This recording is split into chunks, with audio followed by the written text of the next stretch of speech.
ఏ దృష్టి ఉంది అన్నది చూసుకొని జాతక పరిశీలన చాలా ముఖ్యమైపోయిందమ్మా అప్పుడు. చాలా కష్టమేంటి అసలు మొత్తం ఇష్టపడిన సంబంధం ఎంతో వాళ్ళ బంధుత్వాలు కలిసాయి, అది కలిసాయి, ఇది కలిస్తాయి, ఆస్తులు బాగున్నాయి, తర్వాత చదువులు బాగున్నాయి, ఉద్యోగాలు బాగున్నాయి, పిల్ల 5-6 ఉంది, పిల్లాడు 5-10 ఉన్నాడు, ఇలా అన్నీ కలిసాయి. వాడి మనస్తత్వానికి అమ్మాయి తట్టుకోలేక వద్దని చెప్పేసింది. పిల్లల్ని కంటారు కానీ రాతల్ని కనరు కదా, జాతకాన్ని కనలేరు కదా. నమస్తే అమ్మా. నమస్తే అమ్మా. అమ్మ, ఇప్పుడు వివాహం ఆలస్యం అవుతున్న వాళ్ళకి కానీ పిల్లలు సమస్య ఉన్న వాళ్ళు చాలా మంది ఉన్నారమ్మా. అసలు వాళ్ళు ఎలాంటి పూజలు చేస్తే మంచిది అంటారు? ఏ దేవుణ్ణి ఆరాధిస్తే మంచిది అంటారు? చాలా మంచి ఉపయుక్తమైనటువంటి ప్రశ్న వేశారు. సర్వమంగళ మాంగళ్యే శివే సర్వార్థ సాధికే శరణ్యే త్రయంబకే గౌరీ నారాయణి నమోస్తుతే. వివాహానికి మొట్టమొదట వధువరులిద్దరికీ కూడా ఇప్పుడు జాతక చక్రాలు పరిశీలన చేస్తూ ఉంటాం. చేసినప్పుడు అమ్మాయికి గురుబలం ఉందా లేదా, అబ్బాయికి రవిబలం శుక్రబలం ఎలా ఉన్నాయి అనేది చూస్తాం. పంచమ స్థానం ఎలా ఉంది, సంతాన ఉత్పత్తి, సంతాన స్థానం పంచమం, ఇవన్నీ కూడా మా జ్యోతిష్యులు చూస్తూ ఉంటాము. చూసిన తర్వాత వీళ్ళిద్దరికి పొంతనలకు వచ్చినప్పుడే చెప్పేస్తాం. వీళ్ళిద్దరికి బాగానే కుదురుతుందండి, బాగానే ఉంటుంది, సంతానం ఉంటుందా, ఉంటుందండి, ఏం పర్వాలేదు, ప్రాబ్లమ్స్ ఏం లేవు, తారాబలం చంద్రబలం బాగుంది, లేకపోతే గణాలు కలిసాయి, గుణాలు కలిసాయి, ఇట్లా మేము గ్రహమైత్రి కలిసింది, అలా మొత్తం మీద అష్టక వర్గును అనుసరించి మాట్లాడేసి జాగ్రత్తగా పెళ్ళిళ్ళకి ముందుకు వెళ్ళమంటాం. సరే బాగానే ఉంది. కొన్ని జాతకాలలో వెళ్ళిపోయేవాళ్ళు మంచిగా పెళ్లి చేసుకుంటారు, పిల్ల పాపంతో బాగుంటారు. వెళ్ళనటువంటి వాళ్ళు ఏం చేసుకోవాలి అని ఆలోచించినట్లయితే వివాహం ఆలస్యం అయిపోతుందంటే ఫస్ట్ మొట్టమొదటి జాతక పరిశీలన చేయించండి.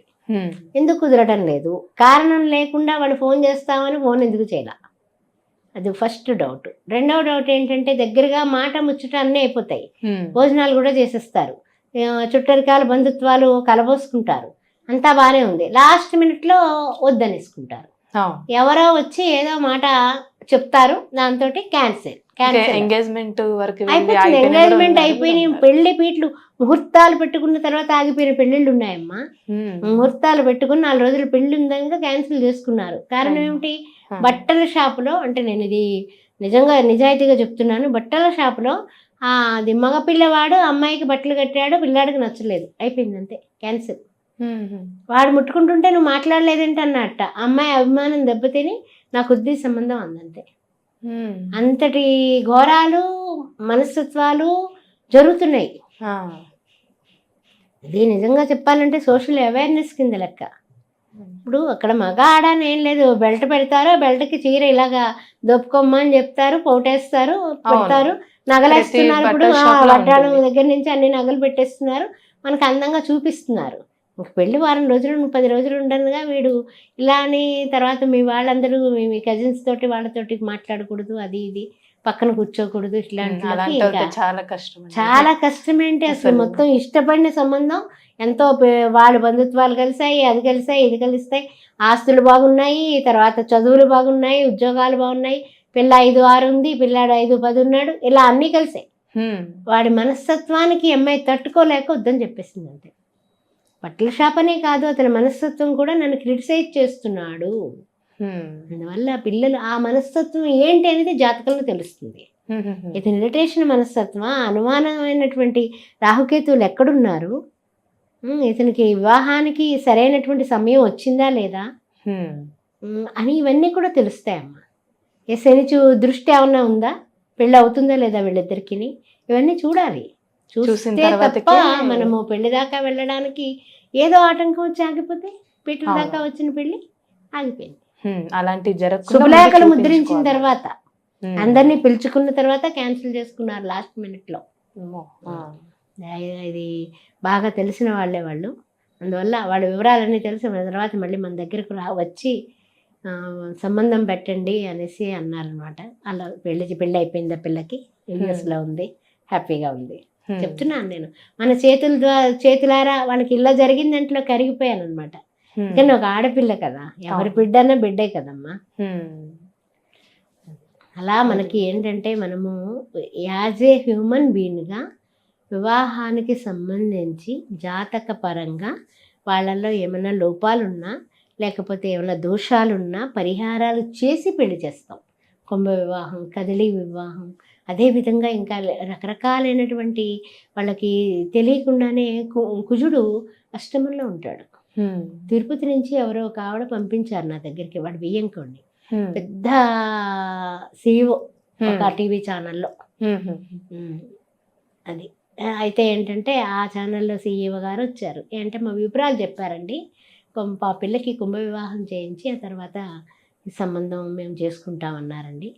అంటే కుంభ వివాహం ఇక్కడ మనం చేయించేసాము, ఆ తర్వాత పెళ్ళయింది, ఇద్దరు చేయ పట్టుకుని US వెళ్ళిపోయారు, బాగున్నారు. మంచి పెద్ద టీవీ ఛానల్కి CEO ఆయన. చెప్తున్నాను ఎందుకంటే గనక గొప్పవాళ్ళు కూడా ఇలాంటి రూపాలు పిల్లల్ని కంటారు కానీ రాతల్ని కనరు కదా, జాతకాన్ని కనలేరు కదా. ఇప్పుడైతే ఎన్ని ముహూర్తాలే పెట్టించుకుంటున్నాం C-సెక్షన్కి, కానీ జాగ్రత్త కొన్ని గ్రహాలని మనం మార్చలేం కదా. ఇప్పుడు వారం రోజుల్లో ముహూర్తం పెట్టమంటారు, నక్షత్రాన్ని మనం నిర్దేశించగలం, లగ్నాన్ని నిర్దేశించగలం, కానీ కొన్ని గ్రహాలు ఎటు పోయే, అవి ఫిక్స్డ్ డిపాజిట్లో ఉంటాయి కదా. అందువల్ల వివాహానికి అమ్మాయికి గురుబలం, ఆ తర్వాత శని స్థానం ఎలా ఉంది, రాహుకేతువులు ఎక్కడున్నారు, ఇవన్నీ చూసుకోవాలి, దృష్టులు చూసుకోవాలి, యుతులు చూసుకోవాలి, పొంతన చూడాలి. ఆయుకారకుడైనటువంటి శని భగవానుడి ఆయుష్కి, అనారోగ్యానికి, అన్నింటికి కూడా, అష్ట కష్టాలకి కూడా ఆయన మరి అష్టమంలో ఉండకూడదు. చంద్రుడు అష్టమంలో ఉంటే మానసికమైనటువంటి ప్రశాంతత ఉండదు. ఇవన్నీ చూసుకోవాలమ్మా. చంద్రాత్తు చూడాలి, లగ్నాత్తు చూడాలి, శుక్రాత్తు చూడాలి. ఇవన్నీ ఎవరు చూస్తున్నారండి? అలా అయితే పెళ్ళిళ్ళు అవుతాయా అంటే కనుక నమస్కారం, నమో నమః. ఎందుకంటే ఇప్పుడు మరి ఎన్ని ఎల్లకొల్లాలు అయిపోతున్నాయి, భార్యాభర్తల మధ్య అపోహలు వచ్చేస్తున్నాయి. అందువల్ల జాగ్రత్త అని అనడానికి ఇది ఒక స్కానింగ్ లాంటిది. జాతక పరిశీలన వధూవరులకి వివాహం ముందు చేసినట్లయితే అద్భుతంగా ఉంటుంది. కొంచెం ఆలస్యం అవడానికి కారణం కూడా ఇవే, శని దోషాలు, రాహుకేతు దోషాలు. వాళ్ళకి వీళ్ళకి అదే విధంగా ఉన్న వాళ్ళకి చేసామనుకోండి, ఇంక వేరే మనం కర్రలు ఇవ్వక్కర్లా, బీ హ్యాపీగా వాళ్ళు మళ్ళీ డివైడ్ అయిపోతారు. అందువల్ల అన్నీ చూసుకునే చేయాలి. ఇప్పుడు సంతానం విషయానికి కూడా, సంతానం మరి ఇప్పుడు వీళ్ళు సవ్యంగా ఉంటేనే కదా వీళ్ళకి సంతానం వస్తుంది. ఇప్పుడు దాంపత్యంలో సవ్యత లేదు, వీళ్ళు తిట్టుకుంటూ వీళ్ళు లేచారనుకో, కొట్టుకుంటూ పిల్లలు లేస్తారన్నట్టు ఉంటుంది అనమాట. అందువల్ల సంతాన పరంగా కూడా ఎవరున్నారు పంచమ స్థానంలో, ఏ దృష్టి ఉంది అన్నది చూసుకుని, జాతక పరిశీలన చాలా ముఖ్యమైపోయిందమ్మా అప్పుడు. అందువల్ల చూసుకుని జాగ్రత్తగా పెళ్ళి చేయండి. చాలా చక్కగా తెలియజేస్తారమ్మా. ధన్యవాదాలు. శ్రీమాత్రే నమః.